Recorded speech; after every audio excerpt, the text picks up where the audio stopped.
So like one of the things that's funny about being a teacher is that students no longer think of me as a human. Like it's kind of like when like that phenomenon, like when your dad tells you to take out the garbage, you're like fuck, and then like you go live on your own and you're like, oh, I got to take out the garbage, right? Like, Hmm.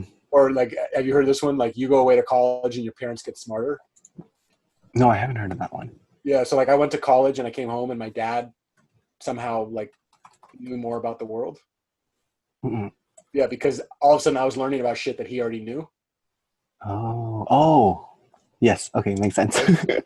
So what happens a lot of times with as a teacher, one of the things that's been really interesting about like that's one of the reasons that I think it's so powerful to have you guys involved in this, because on my side, like I've tried to float this stuff for years, and one of the things that I always find for students that they're kind of the self-help students, like those students exist prior to meeting me, and they'll like really quickly take on to the material because they're already looking for it, right?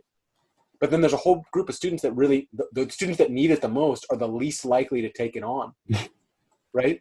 Right. And that like I think part of when I'm thinking about the development of this, like part of the whole thing of student narratives and individual narratives is to be able to make that gap. Sadly though,